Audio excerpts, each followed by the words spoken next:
شروع اللہ کا نام لے کر جو بڑا مہربان نہایت رحم والا ہے۔ اے پیغمبر صلی اللہ علیہ وآلہ وسلم، مسلمانوں سے کہہ دو کہ جب اپنی بیویوں کو طلاق دینے لگو تو ان کی عدت کو پیش نظر رکھ کر طلاق دو اور عدت کا شمار رکھو، اور اللہ سے جو تمہارا پروردگار ہے ڈرو۔ نہ تو تم ہی ان کو ایام عدت میں ان کے گھروں سے نکالو اور نہ وہ خود ہی نکلیں،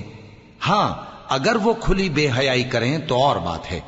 اور یہ اللہ کی حدیں ہیں، اور جو اللہ کی حدوں سے تجاوز کرے گا وہ اپنے آپ پر ظلم کرے گا۔ اے طلاق دینے والے، تجھے کیا معلوم شاید اللہ اس کے بعد رجعت کی کوئی سبیل پیدا کر دے۔ پھر جب وہ اپنی میعاد یعنی عدت ختم ہونے کے قریب پہنچ جائیں تو یا تو ان کو اچھی طرح سے زوجیت میں رہنے دو یا اچھی طرح سے علیحدہ کر دو، اور اپنے میں سے 2 منصف مردوں کو گواہ کر لو، اور اے گواہو اللہ کے لیے درست گواہی دینا۔ ان باتوں سے اس شخص کو نصیحت کی جاتی ہے جو اللہ پر اور روز آخرت پر ایمان رکھتا ہے، اور جو کوئی اللہ سے ڈرے گا وہ اس کے لیے رنج و غم سے نجات کی صورت پیدا کر دے گا، اور اس کو ایسی جگہ سے رزق دے گا جہاں سے اس کو وہم و گمان بھی نہ ہو، اور جو اللہ پر بھروسہ رکھے گا تو وہ اس کے لیے کافی ہوگا۔ اللہ اپنے کام کو جو وہ کرنا چاہتا ہے پورا کر دیتا ہے۔ اللہ نے ہر چیز کا اندازہ مقرر کر رکھا ہے۔ اور تمہاری طلاق والی بیویاں جو حیض سے نا امید ہو چکی ہوں، اگر تم کو ان کی عدت کے بارے میں شبہ ہو تو ان کی عدت 3 مہینے ہے، اور جن کو ابھی حیض نہیں آنے لگا ان کی عدت بھی یہی ہے۔ اور حمل والی عورتوں کی عدت وضع حمل یعنی بچہ جننے تک ہے، اور جو اللہ سے ڈرے گا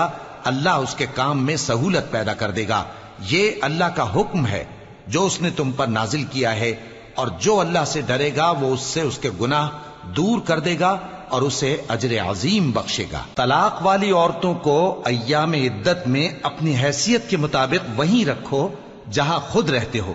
اور ان کو تنگ کرنے کے لیے تکلیف نہ دو، اور اگر وہ حمل سے ہوں تو بچہ پیدا ہونے تک ان کا خرچ دیتے رہو، پھر اگر وہ بچے کو تمہارے کہنے سے دودھ پلائیں تو ان کو ان کی اجرت دے دو، اور بچے کے بارے میں پسندیدہ طریق سے موافقت رکھو، اور اگر باہم ضد اور نا اتفاقی کرو گے تو بچے کو اس کے باپ کے کہنے سے کوئی اور عورت دودھ پلائے گی۔ صاحب وسعت کو اپنی وسعت کے مطابق خرچ کرنا چاہیے، اور جس کے رزق میں تنگی ہو جتنا اللہ نے اس کو دیا ہے وہ اس کے موافق خرچ کرے۔ اللہ کسی کو زیر بار نہیں کرتا مگر اسی کے لحاظ سے جتنا اس کو دیا ہے، اور اللہ ان قریب تنگی کے بعد آسانی کر دے گا۔ اور بہت سی بستیوں کے رہنے والوں نے اپنے پروردگار اور اس کے پیغمبروں کے احکام سے سرکشی کی تو ہم نے ان کو سخت حساب میں پکڑ لیا، اور ان پر ایسا عذاب نازل کیا جو نہ دیکھا تھا نہ سنا، سو انہوں نے اپنے کاموں کی سزا کا مزہ چکھ لیا، اور ان کا انجام نقصان ہی تو تھا۔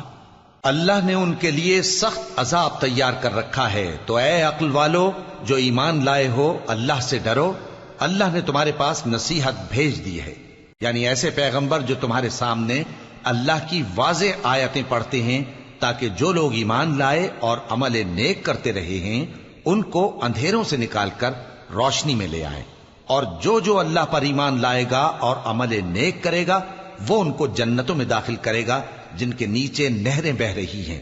وہ ہمیشہ ہمیشہ ان میں رہیں گے۔ اللہ نے ان کے لیے کیا خوب رزق رکھا ہے۔ اللہ ہی تو ہے جس نے 7 آسمان پیدا کیے اور ویسی ہی زمینیں بھی،